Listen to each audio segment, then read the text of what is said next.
finance bill, what it does is that it gives you a picture of where government is planning to tax. Extra. Oh, okay. Because the government has opted not to reduce its own expenditure, it's going for the route of raise your revenues. Tax content creators. Yeah. But you don't tax content distributors.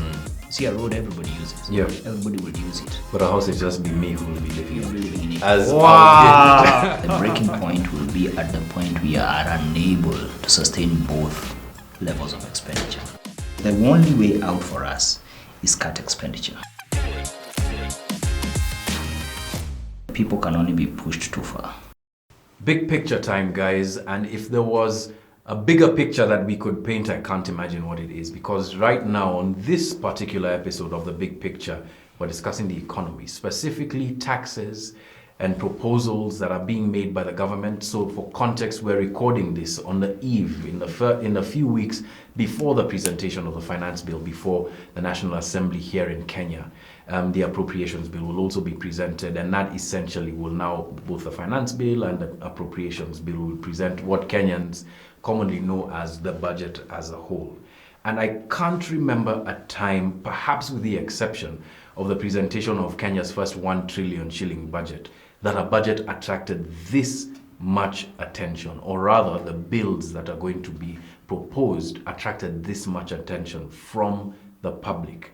One of the things that has caught Kenyans' attention, of course, is that 3% levy known as the housing, that be contributed to become the housing levy fund, but there's lots more within the finance bill that we need to discuss. And here to discuss it with us is a person who's been looking at the numbers, who's been looking at the economy, and his institution has been publishing quite a bit with regard to the finance bill and other economic matters.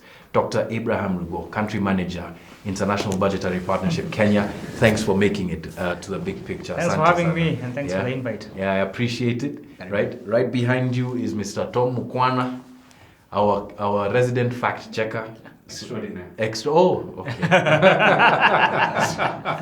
Watu wanajichocha sana. Haya, tutasema extraordinaire. We'll see what the fact checks say, right? So Tom and Tracy and the team have been doing a fantastic job all season through The Big Picture in terms of presenting for us what things people are discussing, what things people are being misled around. In our agenda, part of the agenda of The Big Picture, of course, is to give you an education on how you can avoid misinformation, disinformation, and some of the things that have been fairly, attractive as centers for misinformation and disinfo. Tom, this discussion's about the economy.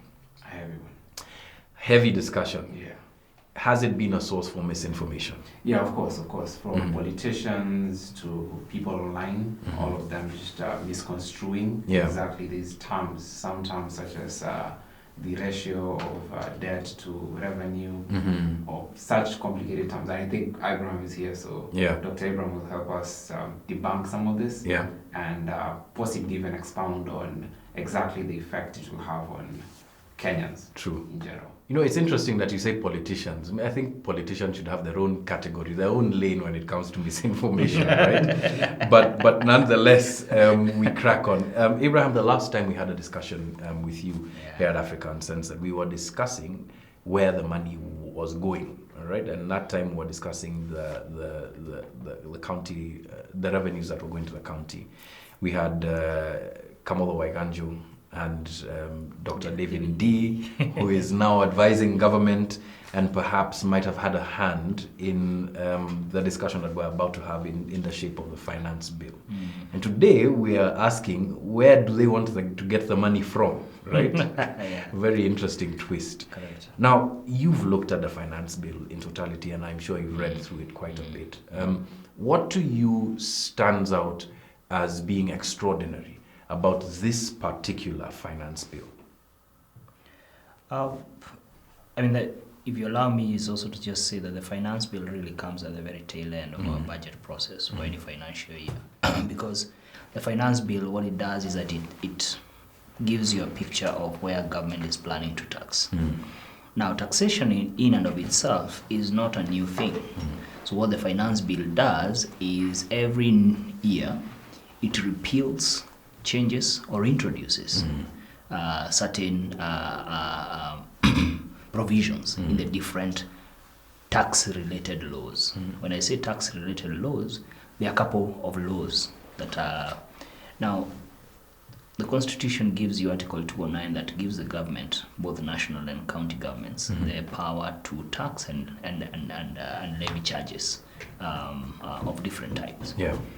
So the finance bill we are discussing is for the national government. County governments also have their own finance bills because they also need to raise their own source revenue, as we call it, Therefore, that's what the finance bill does. So the main laws that it basically affects is the Income Tax Act, the VAT Act, the Value Added Tax Act, import duty, or what we call Customs Act, and then finally is Excise Act.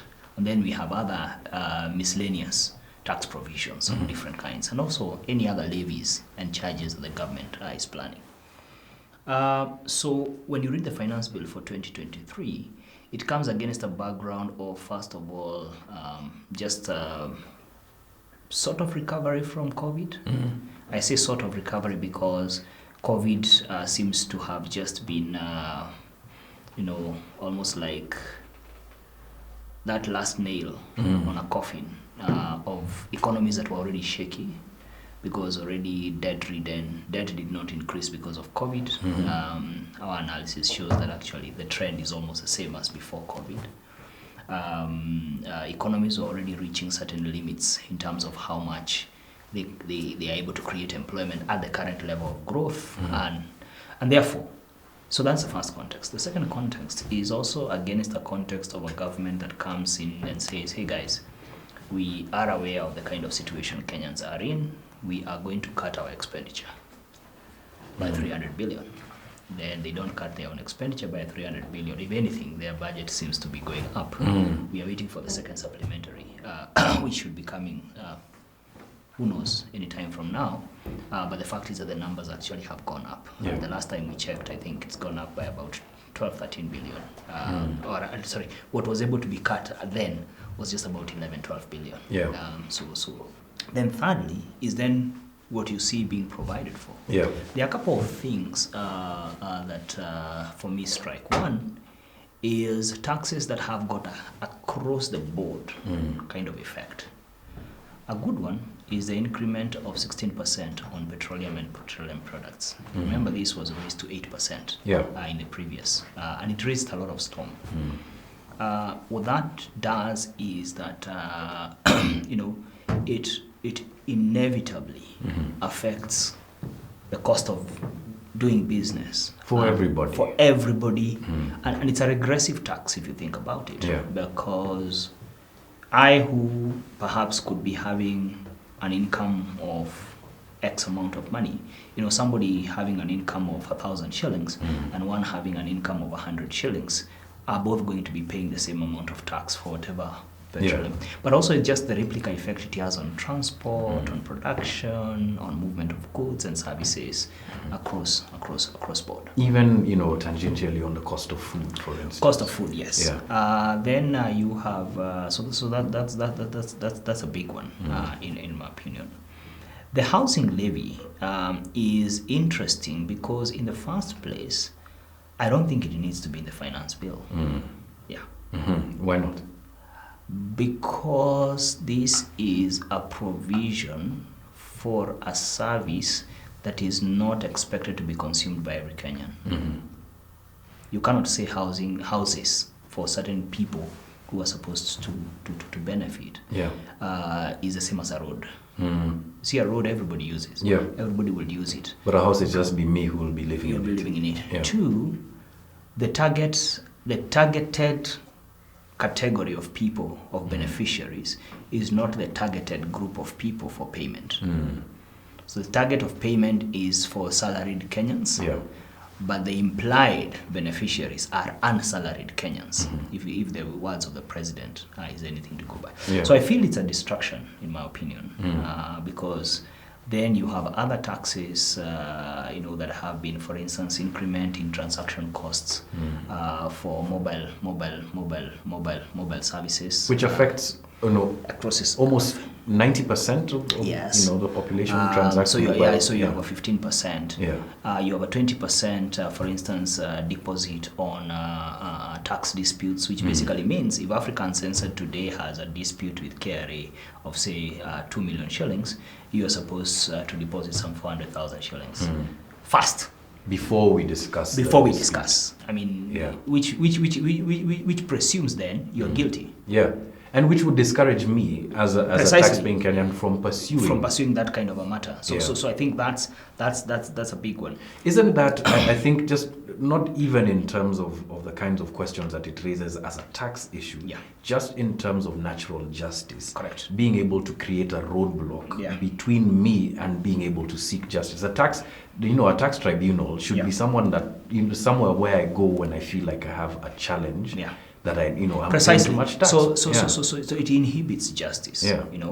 There are other things like, for instance, increment of VAT on insurance compensation, which technically means that your take home will be less. Yeah.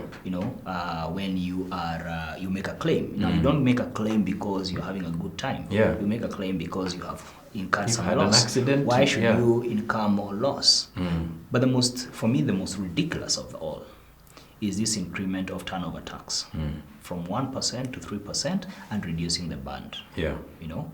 So that means that more people will be captured by the band. So the goal is to capture more people. But at the same time, so more people will be captured in this band. Remember, turnover tax is not tax on profits. It's tax on sales. So basically it means... So every sale that you make, if you make $1 million, of whether you're loss making or you're profit making. It does not matter. So it means that if you make business of $1 million bob, 30,000. Okay, I want us to do the maths on this. So such tax, coming against the kind of background we are saying of a government that has refused to cut its own expenditures.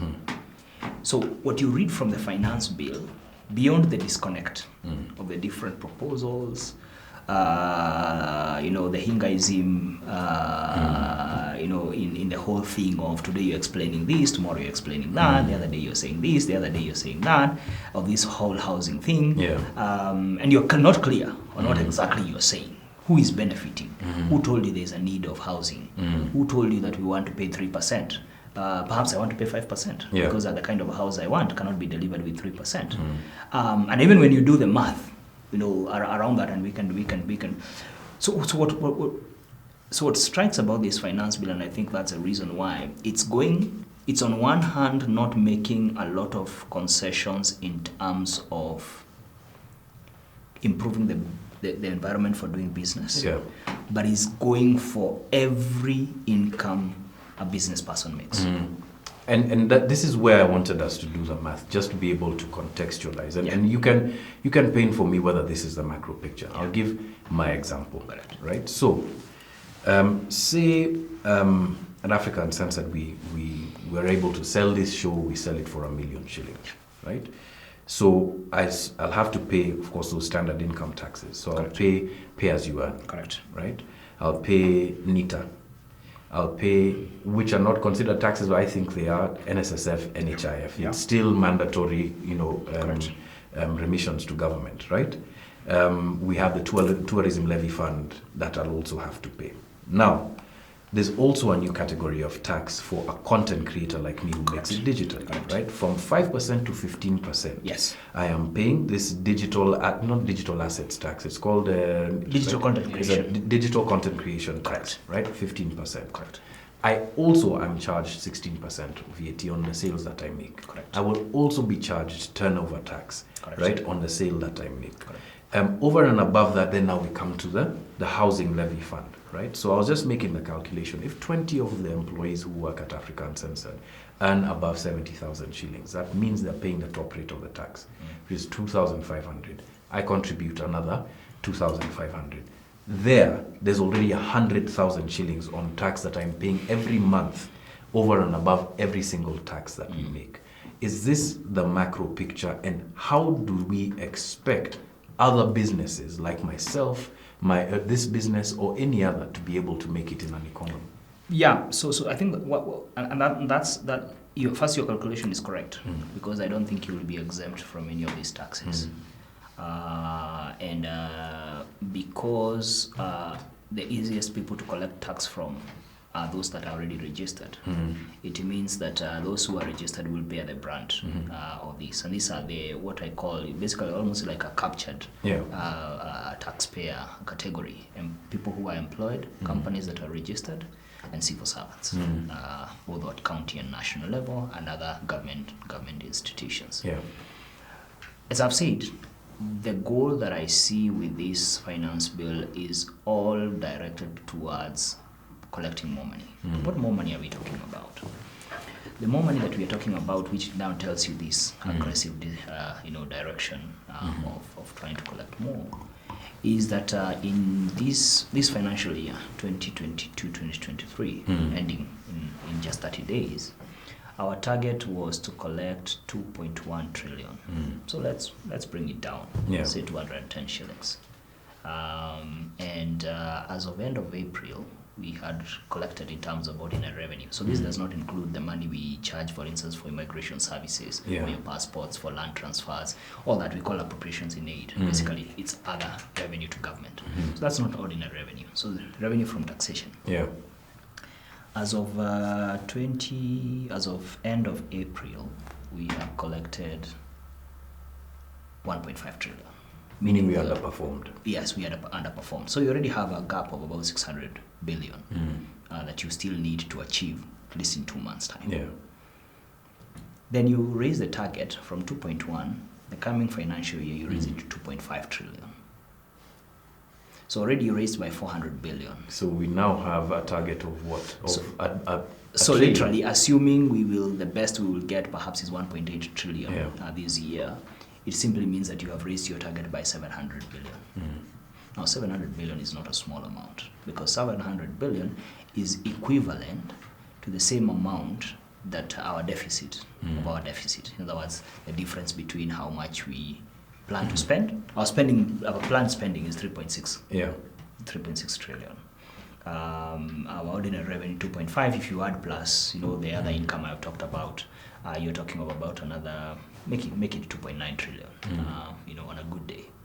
So therefore, you have a difference there of about 700 billion. Yeah. So you see that. So the pressure. Two, we have gone to the IMF as a country and sought more loan, more money. What that technically means is that by seeking IMF for a period of more than 3 years, more than 36 months, we technically have closed ourselves from other kind of lending that we do have. But the desperate situation is not because of those loans, though they have up their place. Yeah. Is that of these 3.6 trillion or 360 shillings we are planning to spend, and the 250 that we are planning to collect, 160 is going to go to debt repayment. To debt service, yes. Debt servicing. So already there's a lot of pressure, which technically would tell you that in that kind of an environment, you have only two options. So how do you reduce deficit? You reduce deficit by only two ways. One, you either raise your revenue. So in fact, if I was to use a household, example, if you can only if you have only 200 shillings and your expenditure is 300 shillings, you either work hard to earn more, get a side hustle, 250 side hustle or you reduce your expenditure. Now, because the government has opted not to reduce its own expenditure, it's going for the route of raise your revenues and try and reduce. But I've already told you the limits. Yeah. And the limits are almost self-fulfilling prophecies. Because if your policy posture, for instance, in agriculture sector, is importation of food, there's no support. Yeah. You are more keen on importing fertilizer, criminalizing use of manure, which is basic. You are making it easier for you're taxing sugar, locally produced sugar and imported sugar at the same rate. Yeah. Of course, imported sugar, there might be places where you have an economies of scale, so the tax rate doesn't apply as equally. Precisely. So then the sugar from outside becomes cheaper. So if you're subsidizing importation, then definitely you are technically killing your own economy, in terms of your own productivity. And when you kill your own productivity, it simply means then you don't have more incomes. If you don't have more incomes, you don't have more taxes. You don't have any taxes, yes. Because taxes, in of essence, are a factor of incomes. Because it's only those people who have incomes that are able either to purchase goods and services, which then you tax VAT and excise duty, are able to make transactions, are able to make phone calls, are able to buy data, are able to buy fuel, petrol for their cars. Or whose incomes you can tax. Precisely. Yeah. So you without that facilitation of the economy to a more productive economy, to more job creation, then on the other hand, all that raft of taxes, and that's why you've seen even the business community coming in very strong, is because it is simply going to increase. The other most ridiculous thing that I see in the finance bill is also that it is pushing the burden of taxation from KRA to individual businesses. Literally, reading some of those provisions suggests that you actually have a tax department here. Because some of them require you, it's a Mpesa kind of concept, that you're supposed to remit within 24 hours of closure of business, which simply means that then you have to have somebody who's looking at the numbers and saying, this is what I need to remit every day. Precisely. That's another cost center. It's a cost center. So when you increase the cost of doing business, especially that is related to human resource, technically you are saying that either you want those businesses to employ fewer people, or you want them to increase the cost of their products. Now, in a context where the incomes of the consumers are not improving, then basically then you're saying that the businessman is left with no option but to either reduce the cost of the kind of product by reducing their own costs and their own. So just to explain broadly, those are the concerns and what you see as the concessions. In terms of course, there are things that, for instance, have been reduced. You have certain exemptions that have been made within the finance bill. Some of them that are very, pro poor, like for the one on gas. They outweighed by the sheer number, the share of the increments. And you were seeing these pivots in interesting ways, right? So, for instance, you're talking about the cost to people who are manufacturing, people who are in goods, etc., and food. You go to a supermarket today, and I'm not talking about now the person who's putting stuff in their basket. Of course, the number of goods in every person's basket either has reduced in cost or in the sheer quantity. Correct. But the quantity of the goods that are being purchased as well is reducing in size. Correct. I don't know if you've noticed a trend where there's lots more of the kandogo, Kadogo economy. Even people who didn't think that they belonged to the Kadogo economy are now shopping. That's the only way to survive. On day by day, right? So then, how or at what point, if this kind of taxing philosophy, if I can call it that, continues for another 2-3 years, and I'm thinking also in terms of the debt service that we have in 2023, 2024 rising, and then these are the loans that we're taking as well. We're going to have to pay them at some point. What is the breaking point? Well, I think we barely are holding on. I think it's difficult to tell when the breaking point will be. But my sense is that the breaking point will be at the point we are unable to sustain both levels of expenditure. And first main expenditure is repayment of debt, especially local debt, domestic debt. I mean, it may surprise you actually to realize that our biggest risk right now in terms of repayment is our local debt. And the reason for that is because the interest rate at which the coupon rate at which we took some of these debts, 14%. It's very high. That's very high. Very attractive for a bank that wants to... Very attractive. But then you start asking yourself, how will you pay this? So that's one big expenditure. And sustaining government running. Because now, technically, from the math I've just done with you, so on average right now, we are at about 67. Against targets, we are at about 67. Let me explain this. we are at about 63 shillings out of every 100 shillings. That is just for debt service. But that's on target. It's assuming we collect the entirety of the 2.1 trillion. So meaning if you collect behind. less, the amount you're paying, you see that how ratio, and I think that's what he was talking about yesterday. I mean earlier.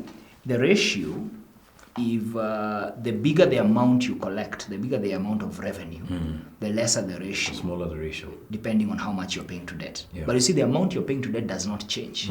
The only variable, the only thing that changes is your revenue. If your revenue is not to target, then it means that amount may even go to up to 70 shillings. Now, if you're left with 30 bob, it's where you have to pay the police, you have to pay teachers, you have to pay for all these things. You have to pay for this expanded national government with all the CASs, and cabinet secretaries and principal secretaries and the battery of advisors, and you still have your core civil service. The people who run the government. Who do the day-to-day work. Then you have county governments, and they also have their staff and whatever. Then it means that it will get to a point where you will have to make a decision. Dr. Ndi almost told us that the options are to either default or don't pay your civil service. Or don't pay your civil servants. I think that call is not too far. And I don't think the call will be not to pay civil servants.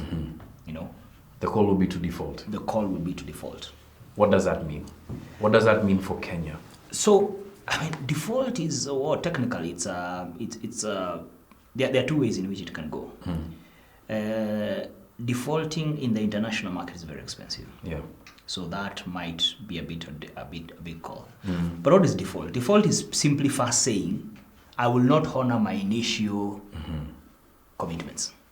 Bottom line. And at that point, then, the penalties and any fines and whatever that is associated. Now, we don't know the cost, for instance, of defaulting on SGR or Eurobond because we never saw the contracts. You have been chasing for the contracts. We've been chasing for the contracts. So we don't know about that. And therefore, we don't know the fine print of what was signed. All I know is that it will be very expensive. Partly because a lot of those external loans are in foreign currency, especially the dollar. And therefore, even a fine of $1, the multiply effect is quite high. Let's come home. So coming home, a default simply means CBK writing to whoever has bought. So let's take an example of the big boys. Equity Bank, Cooperative Bank, and Kenya Commercial Bank.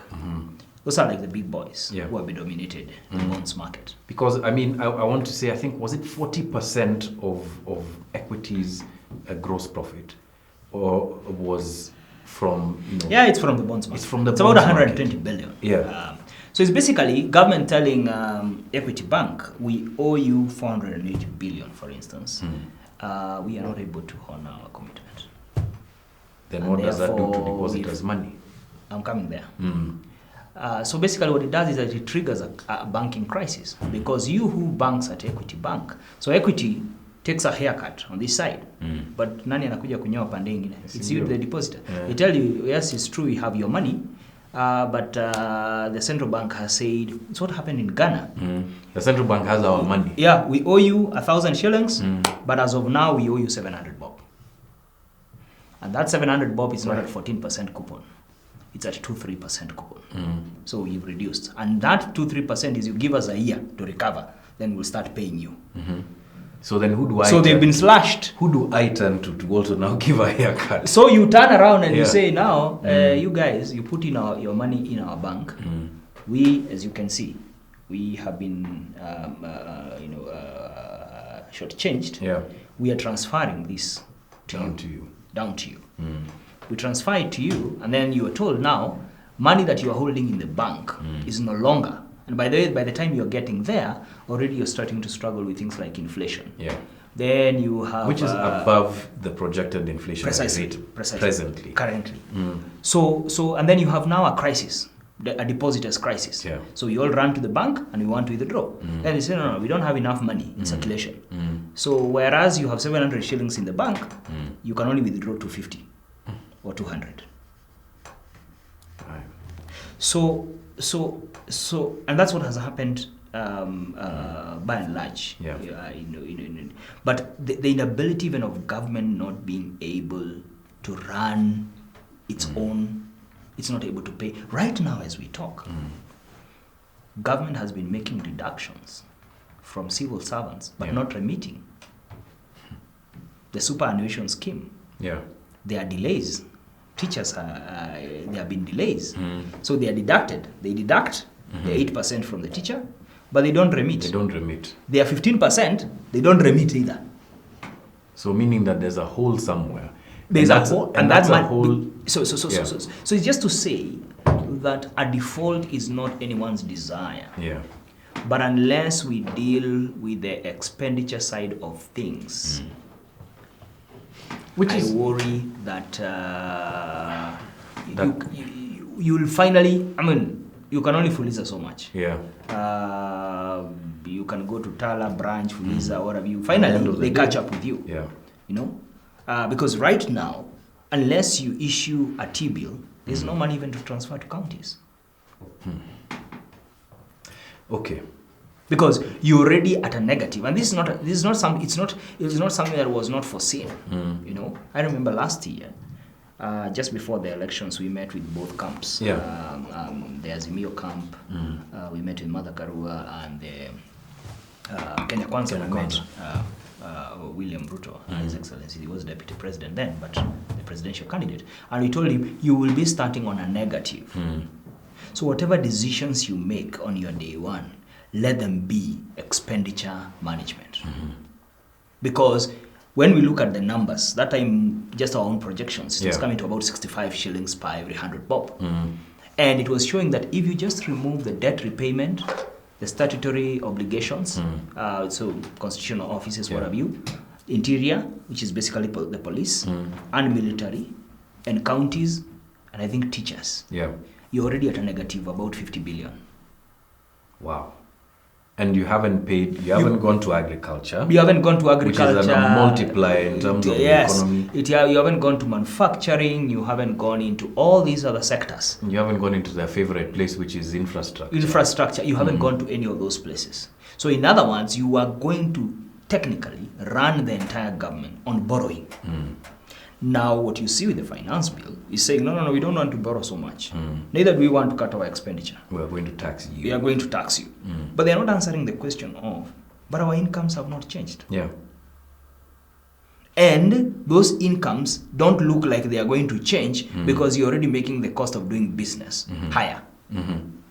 And we are in a global cost of living crisis. Precisely. And it's not just connected to Kenya. The US is already, inflation rate in the US is high.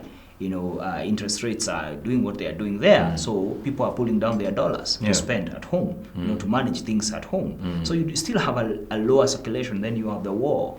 You have crisis everywhere. The best thing at this point, for instance, would have been to say, hey guys, we will all take a haircut together. We in government, we cut our expenditure. But you Kenyans, pay your taxes. But as though to make a bad situation worse, is that even when it comes to questions around accountability, you're having problems. Right now there are questions, for instance, of what is happening with the Hustler Fund. These were public resources that were disbursed. At least 12 billion the last time I checked. What about the fertilizer? Was it worth 10 billion? And you have many. We're seeing contracts being dished out for the construction of the expressway. The expressway. That have questions on them already. Big questions. Big question. When was the tendering done? What was the bid analysis process? Who are these other guys who could not qualify? What happened to the initial contractor? So essentially the same problems that we've had over the past 10 years, we're continuing with that. With not even like a slowdown or a step. So then you have questions, for instance, what's happening at NHIF? The health insurance fund. And I forgot to say that the other thing around the finance bill, the cloud hanging around it, is at the same time you are increasing all these taxes, you also are increasing the NHIF amount. You're also increasing the NSSF amount. and you have a situation there you have created that is not clear at what point NSSF stops, at what point private pension schemes start and end. And even if it's not going to be impactful to a huge number of people in the economy, you're also creating another band within pay as you earn. Correct. Yeah. And you're creating so I think that connection of things suggests that first of all there's no coherent policy as to why you are doing this. You know, when you, for instance, charge tax content creators, but you don't tax content distributors. You don't charge YouTube. Yeah, you don't charge charge Google. You don't charge Bing, and these are the guys. And these are the people who are aggregating all of these funds. They pay what they want. They remit their taxes elsewhere. Precisely. But you're looking for the lower hanging fruit, which is the person who's Yet, making a living. They are the guys who would give you the kind of tax that you're looking for. Precisely. Yeah. Precisely. So you of course, I don't imagine a situation whereby any hustler, I'm still yet looking for the definition, but assuming a hustler is somebody who wakes up to go and work and push themselves, imagine they will not pay taxes because this is their government. I don't think that's what people imagine. But I think the payment of tax should be accompanied at a minimum with facilitation for doing business. 2, you don't start a business today and earn tomorrow. There needs to be a grace period. You know, and that's a grace period I expected this government to actually give to businesses and say 2 years. Or even at most, 3 years perhaps is too much. But 2 years, let us lay the ground. Let's put seed capital. Let's get businesses going. Let's support these digital, the content creators. Let us, all these places. Let us generate the income that we need. Precisely. And then at that time, it's not like you're not collecting. This assumption is like we've been collecting nothing. And all of a sudden now we want to collect. But that's the posturing that that the president has been making all through. We are talking empty. Our peers in South Africa, in Morocco, are collecting at this rate. We found the coffers empty. It's the salaried people who are jealous of you and therefore they don't want to be taxed. That kind of fighting talk, in a sense, tells people one thing but about honestly, the government. I mean, even if it's compare, why don't we compare, let's compare apples for apples. Oh, forget about apples. How many people eat them? Bananas for bananas. Let's compare bananas for bananas. Not in the literal sense of a banana republic. But it takes South Africa, for example. You see, tax is a factor of incomes. What is the income per capita? So income, if you distributed the income in the country per person, in South Africa it's $25,000. In Kenya it's 4,530. That's the latest. So meaning that we can't have the same kind of tax rate. So even if you tried, you cannot collect at the same rate. I mean, the other examples we use, Singapore, Denmark, these are guys at 65,000, 50,000, income per capita. But 2, also look at, and South Africa is an interesting case because it's also becoming quickly another banana republic. That has so much, yet has nothing. Whether you think about load shedding, whether you think about inequality, whether you think about service delivery, it's becoming just another strange place. So I feel like Kenya, we have made progress, but the accountability and this sense that public sector and public service is a way to make money, is a way to make money. So it becomes this dream. To go and work in the procurement department, or become a politician. I feel that comparison really does not even the one on debt. Saying, Japan borrows at 100 and something. That's a bit of a tired discussion because I think now it's been discussed. I think it's been debunked. Good. But this one of taxation, you see, taxation is not a factor of what I think of you. It is what you feel yourself. You see, so that I cannot sit here and say, you are Namu. You're wearing a nice suit. You are wearing a nice suit. How can you be overtaxed? Thread count tax. How can you be overtaxed? Taxation is the income you are, and you just you showed very clearly. It's the income you're making.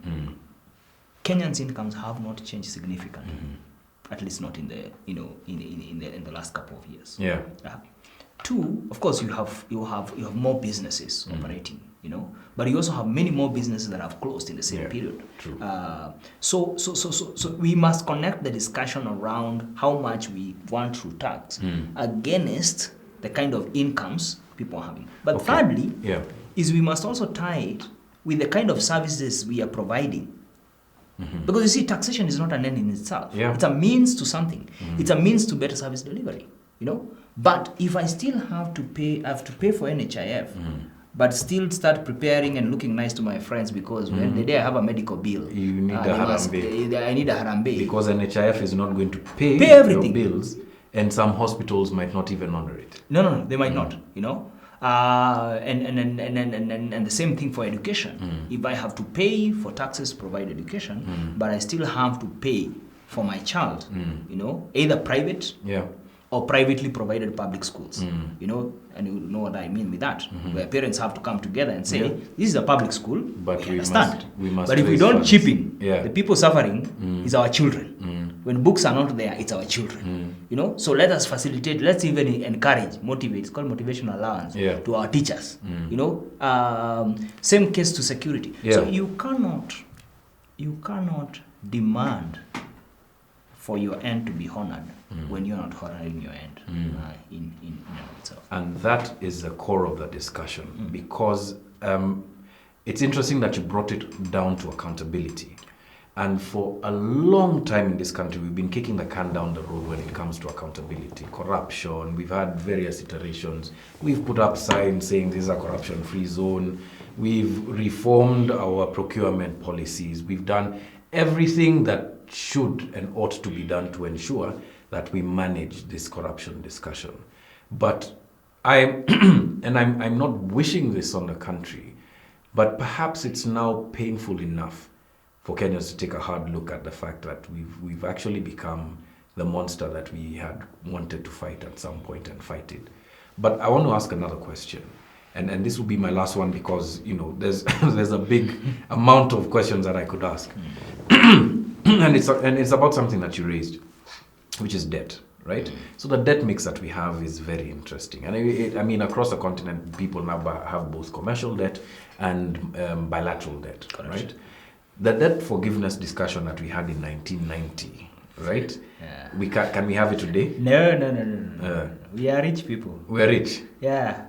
All right. Zambia is having a very interesting time of things. Zambia also had very interesting profligate spending time with the former President Lungu, as we did here, right? So very similar.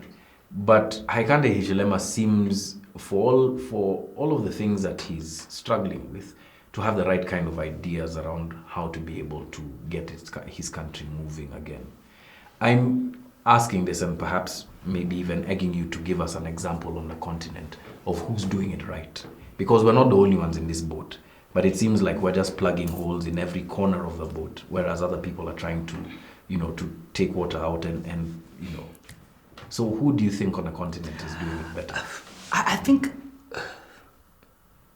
really it's a struggle for me to locate. And the reason why I find it difficult to locate is a lot of the debt discussion is not African driven. It's IMF driven. It's driven by other people outside the continent. And even the ones who seem to be, within, whether you think about, for instance, Africa Exim Bank and things like that, they're almost vulture funds, looking at a desperate situation and coming and say, we can get you out. But the conditions of getting you out are worse than the ones you are in. You give us your liver and your right leg plus your firstborn. Then we'll offer you. And, if there is chance, they might come back alive. So, two, I don't see a deliberate intention to resolve the crisis of debt. And my sense is that the reason for that is that literally those who should be resolving it are beneficiaries in one way or another. The relationship between business and politics around the same person is quite interesting. So when you look across Africa, a lot of the the presidents and senior government officials are also key business people, or very closely connected. Some of it related to campaign financing, but then the rest of it is just outright. It's just pure profiteering. Profiteering, kleptocratic kind of behavior. Because, for instance, the best way out of the current debt situation, one would imagine, would be by borrowing locally. Yeah. And will be by ensuring that there is more efficient use of the resources available, so that then you say, okay, fine, I'm in a bad situation. And the way to get out of this bad situation is, first of all, you prudently use. The way you come to your own personal budget and you say, first, starting point. First, I live within my means. Ujite mkutano, I live within my means. Then two, I see what are the kind of debts I have out there. How can I start clearing them? One by one. So a big part of it is this very unholy relationship, or very bad relationship between politics and business, where one feeds the other in a very strong way. Business funds politics, and politics protects business. And that's the crisis, for instance, you see with the finance bill currently, where the authentic business people feel they are being edged out, by the political entrepreneurs, as it were. Initially, I had gotten a sense that Ghana was going the right direction. I don't know where they've dropped the ball. But I understand also a good part of it was also just how they spend the money, the bailouts and what have you. But as long as the IMF and World Bank and all these other institutions are the ones driving the conversation, they are not interested. They are not interested in resolving the problem. Their goal is not to get you out of debt, because a free person is difficult to manage. And therefore, the internal vigilance is about who controls freedom of people, and the free choices people. It's interesting to talk about controlling free choices of people. Because when you look at, just all the conditions, some of them that look very nice, like, for instance, reduce the cost of this and what have you. But then you start seeing also a lot of the taxation measures, are being very driven, that basically are counterproductive. And being told that we still have headroom to borrow. Yes. That was a wholly ridiculous argument to make. Precisely. And even playing with numbers in some places to show that our debt to GDP ratio is not as bad, revaluing of the economy, and revaluing it higher. Yet you can't. That doesn't change incomes. Precisely, because it's not an income driven. It's just more possessions. The fact that you have more roads doesn't improve your economy per se, unless there's economic activity happening on those roads. So I struggle, actually, to be honest, to find a country that Zambia has had its own struggles because of some of the agreements they entered into. The rest are just struggling. Malawi is definitely completely off. Botswana has managed a bit because they have the minerals, and therefore they have been able to really leverage on that. Tanzania had started an interesting road of trying to be more self-reliant and what have you, until Magufuli happened, and his death, I think, really affected that direction. I really struggle to find a country that is getting this right, because I see a lot of the footprint but perhaps what is happening in Greece could be some lessons. I know it's out of the continent, but that just pushing completely to spend within what their means, trying to manage how much they borrow. They've made some good progress. They've made some good progress. Of course, the cost has been high, just like in any other. It's been very painful for them as well. It's been very painful, but now you can almost see them, almost emerging. But tough calls have had to be made, because you remember they were in a place where they were not even able to pay pensions. And what I remember the lines around ATMs, the kinds of things that you were talking about, the haircuts, all that happened. But I feel like Kenya, given the nature of our economy, with just a couple of adjustments, especially on dealing with accountability questions, spending in the right places, I think we'll pull through, because we still have a lot of advantage on our side. whether you think about just maximizing on geothermal power to reduce the cost of energy, because that's a big driver, and then think about the tax exemptions that we have given out there, just trying to reduce them. Then you come and just deal with corruption. Yeah. Unfortunately, the word corruption seems to be the last word you hear in this current government. It's really gone down somewhere. But you heard it in very interesting terms. I think David D was a proponent of this, where saying, you know, who said that we weren't corrupt, you know, as he was coming in, and you're right. There's been a very low tones, discussed in very low tones. My final question to you is this, right? So we've had 10 years that have brought us to this situation, perhaps even longer, and we seem to be making the mistakes that we shouldn't. This is slightly provocative, but when the rubber meets the road, who should Kenyans look to go and, you know, I don't want to say crucify, but hold accountable? Well, of course, the government of the day will have to carry the cross. The president has stuck out his neck that he is taking every responsibility for the success of how these things, and his only argument is, give me the money and I'll deliver. My question to him, what can he do with what he already has? I think when it boils down, it will come down to him, because he's the one who is appointing quite interesting characters into different offices. You have now Rugo coming as CBK governor. Quite a number of monkeys hanging on his back when he was PS Treasury. Whether he's responsible or not, they happen in his context, in his space. Irubondwan, Kimorean, Naror, all these debt situations. All of these things that have brought us here. Situation that we now he's the guy now coming in to determine monetary policy, to be in charge of monetary policy, and that worries me. So, but because he's a president who is appointing authority, I think we will not have any option but to look up to him.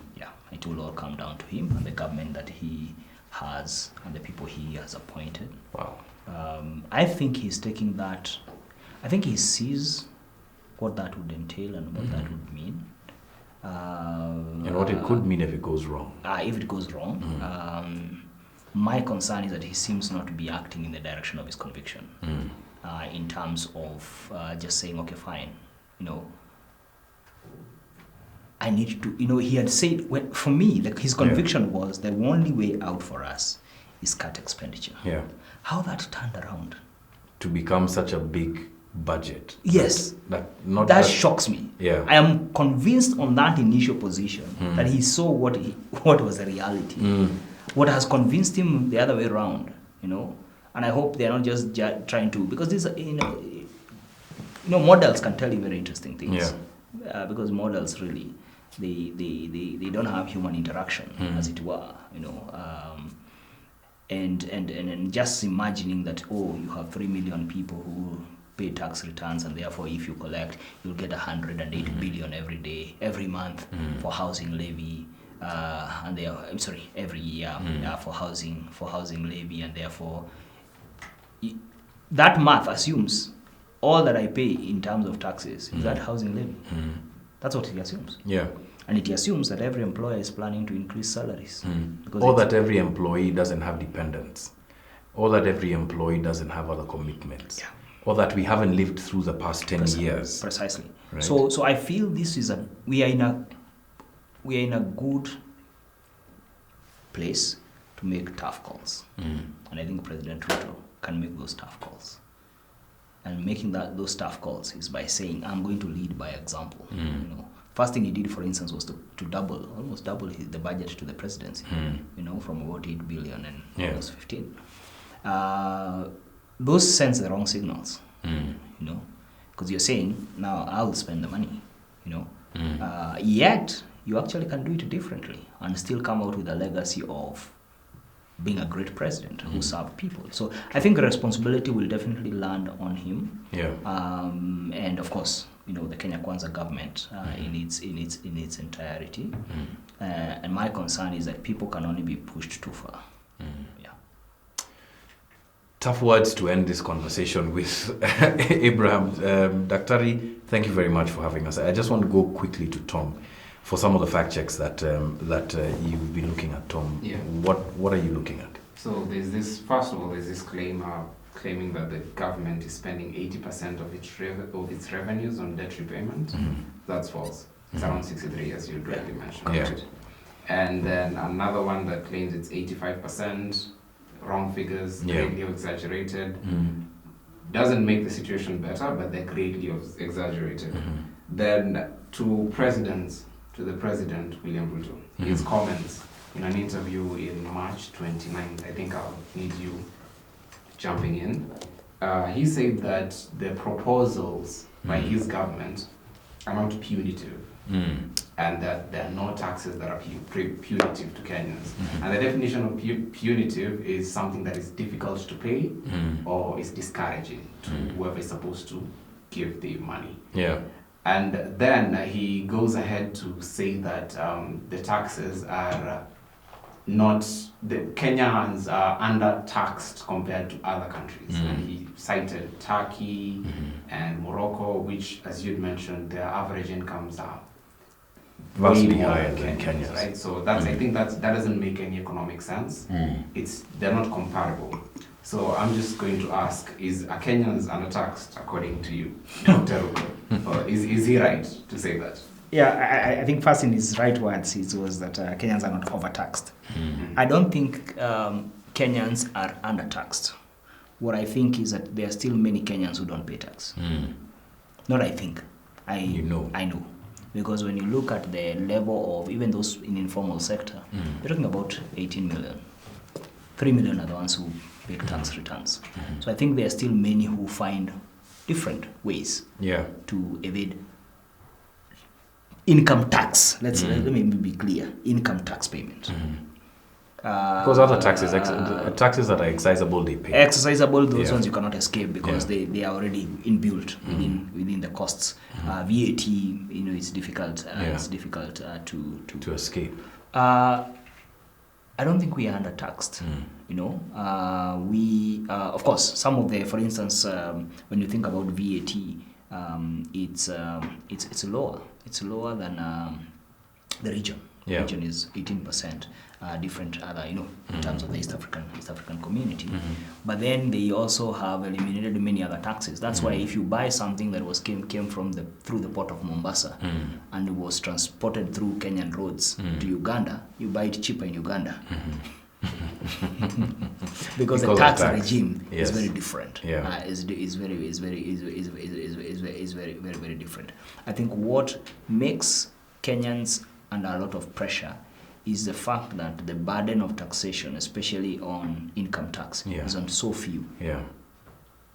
And they are also the ones, and also because of the state of our economy, a lot of salaried persons also run a welfare system. I've said this again and again.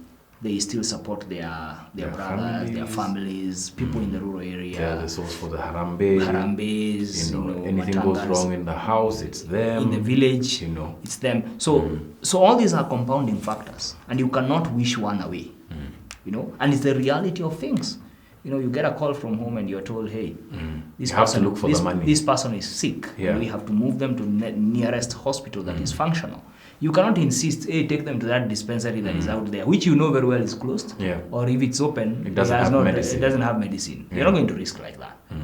So it's I feel the level of taxation in terms of a functional economy where we are is the right one.